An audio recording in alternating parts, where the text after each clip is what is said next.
I'm Johnny Buchanan, and in this video what we're going to do is to sort of lift the lid on the Remix Effects plugin, but perhaps not in the musical context that you might be expecting. Now, if you ever work with Remix Effects, you'll know that this is a series of kind of DJ style treatments which allow you to produce note repeat effects and bit crusher effects and record stops and a whole series of other things that, if I'm completely honest, have always felt to me a little bit obvious. So in other words, they're fine and everything, but they just feel a little bit gimmicky. And generally speaking, I think whenever there is a plugin that's a bit like that, the temptation is to just immediately say, okay, that's not for me, it's not going to do anything interesting to my productions. I disagree. I think we've got an opportunity here to see whether or not we can apply remix effects in a completely different and very musical context. So what I've done firstly is to produce a little pad part, not the sort of sound that would normally go through an effect like this. And I'll just demonstrate what remix effects can do in case you've ever come across it. But firstly, we're going to be working with a very different kind of musical genre to probably the styles that remix effects was set up to try and aid and sort of process in some way.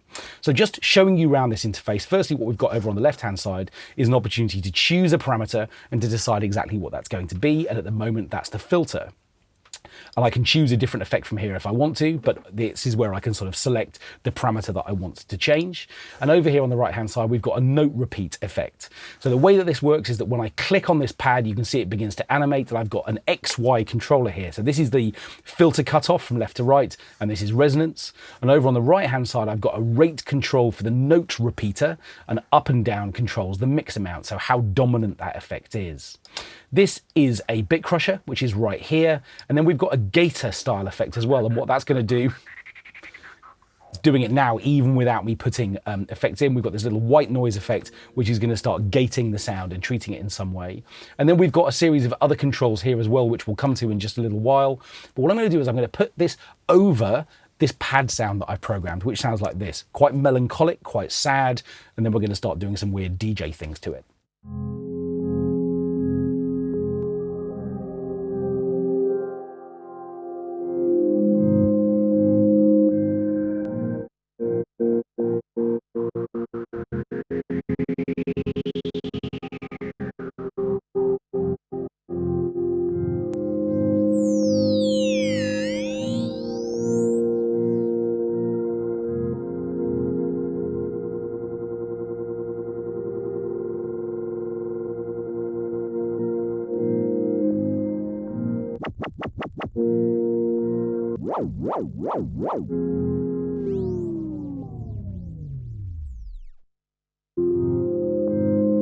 Okay, so you can see what I mean. What we've got is this absolutely kind of sledgehammer series of tricks available to us. And obviously, if we're working on sort of up-tempo EDM, then you can begin to see how some of this might sort of feel vaguely attractive, I guess. But it definitely has always felt a little bit obvious to me. And so, as I said, I think the temptation with plugins like this, if you feel the same way that I do, is to sort of say, okay, well, that one's not for me. But what I started doing was to think, okay, well, I wonder what might happen if I use remix effects in a different context. In other words, rather than using them in this really obvious way over an entire sound, what might happen if we used an effect like this in parallel?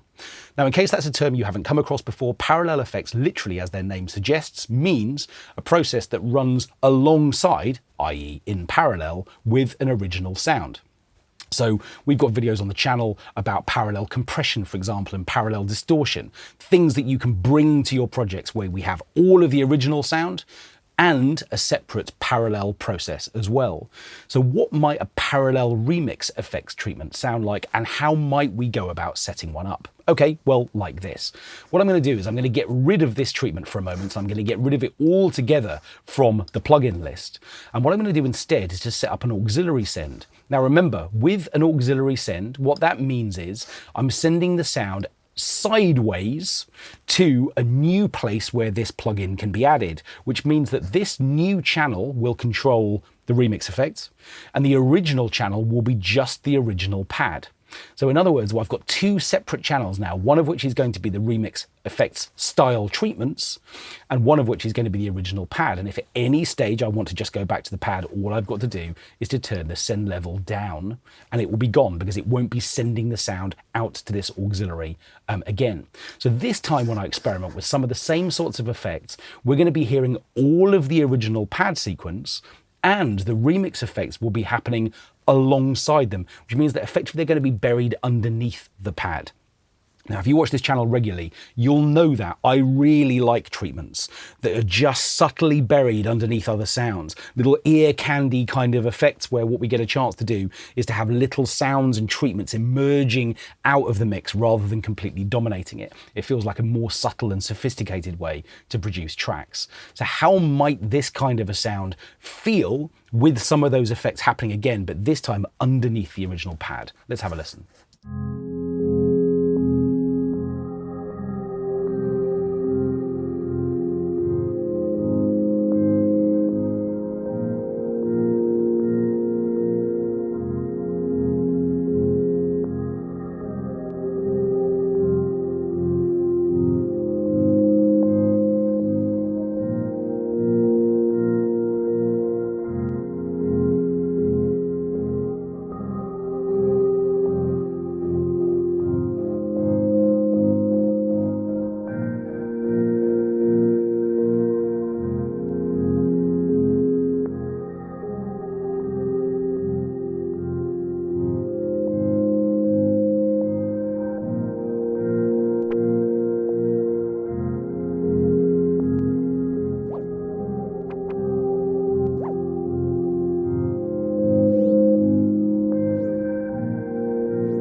That's much more interesting.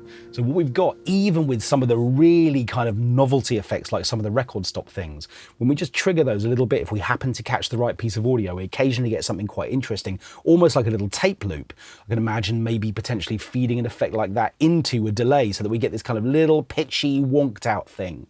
So how might I go about the process of actually recording these effects? Well, of course, as you'll know, that's going to be an automation-based treatment. I'm going to need to engage the automation, but I need to be a little bit careful there because, of course, now our remix effects aren't on the original track. They're not going to be added to the instrument track because that's not where they're being set up. What I'm going to do instead is to create automation for this auxiliary track.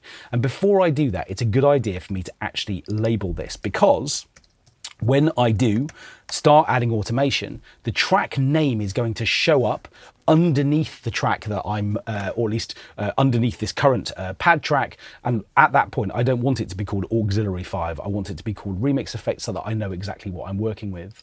What I'm also going to do is to duplicate the length of this, or just literally copy and paste it just by holding down Option and dragging to bar 6, so that effectively I'm just doubling the length of this. And what we're going to see is that I'm going to add different layers of treatments for each of these different parameters, one on top of another, to create something which is kind of interesting. So what I want to do is to come back to the beginning. I'm going to come to latch mode on this auxiliary track here. I'm going to come back to the beginning, and I'm just going to begin to add my first treatment. And the first one I'm going to add is going to be for the repeater, which is over here on the right-hand side.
That's nice. Now, effectively, remember, what the repeater is doing is kind of sort of sampling this effect, if you like. It's basically taking a little snapshot, and then around that kind of sample, it's allowing me to control its speed, and of course the mix dial, which is on the X parameter. That's right, isn't it, Will?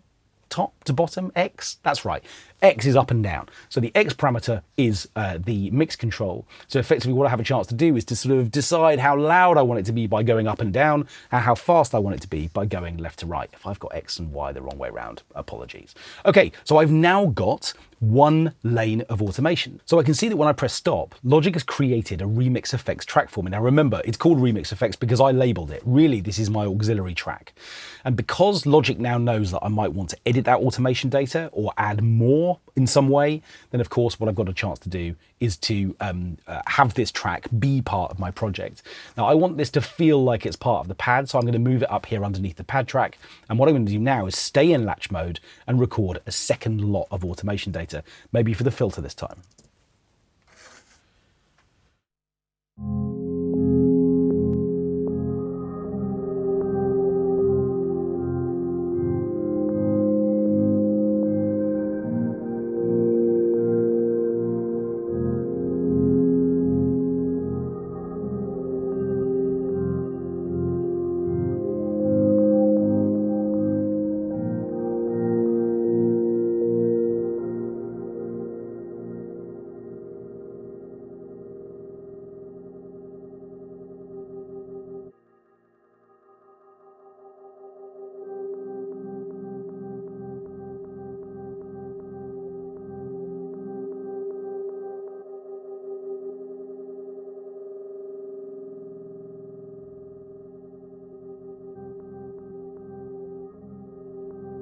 Okay, so it's really nice to experiment with different filter treatments as well.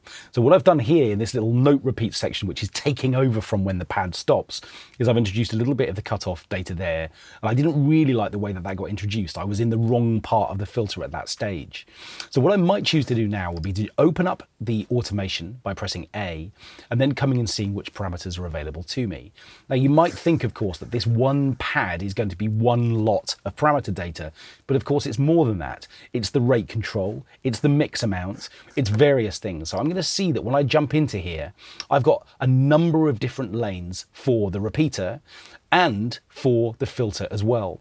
Now, where the filter got switched on and off wasn't the problem. I didn't mind that. It was more a question of where the cutoff frequency was, where that sort of kicked in this section here. It wasn't in quite the right space. Let's have a listen to that again.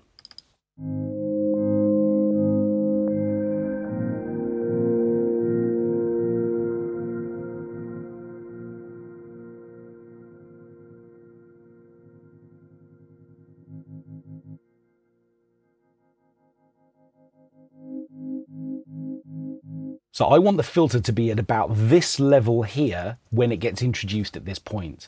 So what I'm going to do instead is to use the pencil tool to change the shape of where the filter is when we first hear it. I want it to be around this level, but at this point. And what I'm going to do is to tease it down towards this line, and then it can pick up. And from that point, I think it's probably fine.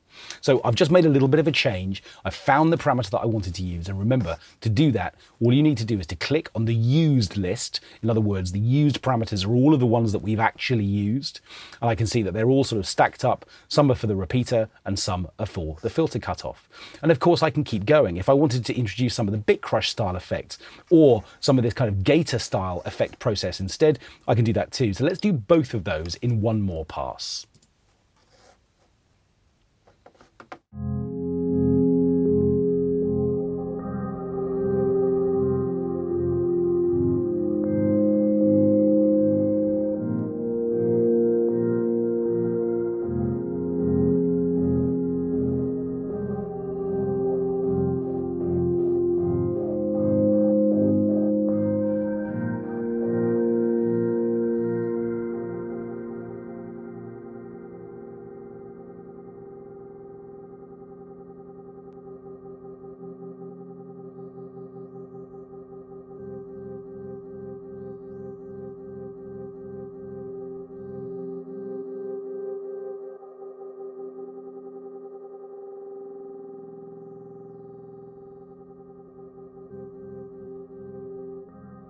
Now you can see the other thing that I'm doing is to be really sparing about the amount of these effects that I'm introducing. I don't want them to dominate. I want them to be just subtle and sort of barely there. And then as a result, they feel much more interesting and fragile to me, and I really like that. So I've completed the sort of process of recording the effects that I want to use. And as a result of that, what I'm going to do is to kind of protect my automation by coming back to read mode. That means that if I inadvertently hit the remix effects buttons and I hit something that I didn't mean to, it's not going to be captured as part of the performance. So effectively what we've now got is lots of lanes, I suspect, including our gator amounts and our downsampling amounts of the bit crusher, but that's okay. If we need to go and find any of those parameters, they're really clearly labeled. So what we've effectively got now is this parallel process which is happening underneath the pad sound. Now you might be thinking, okay, what if I really wanted to shine a light on those sounds and I wanted to hear them without the gate, so without the pad actually triggering them? Well, I can do that at any stage. I can come back to my remix effects and I can simply solo this track. And what that's going to do is to effectively solo it. It's going to switch off the original dry sound that's feeding it, because we're effectively just going to be shining a light on this one track, so we'll be able to hear it under the microscope. So here's with the pad. And if I press solo, we're now just listening to this processed parallel channel.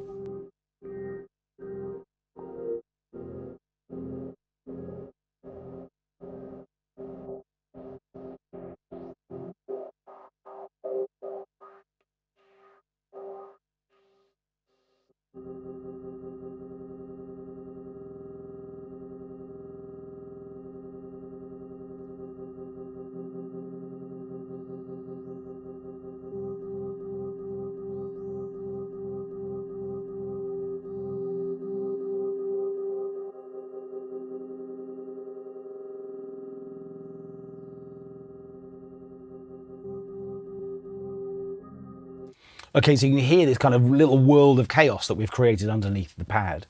And I think that works really nicely when we start introducing other elements into the mix as well. So this is a little beat loop that's just going to run alongside this. The beats are going to stop, and then of course we're going to have our little process section take over. But remember, all the time, this step effects treatment is happening on that auxiliary track underneath.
Bar 18 would be a nice time to introduce a bass line as well. So you can see that effectively using remix effects alone, what we've done is to sort of carve out this 8-bar section where we've got this kind of weird glitched out version of the original pad. But underneath that pad, all the way through the track now, we've got this kind of magical little secret world of effects, all of which are happening and just enhancing the mix in some way. And of course we could go further.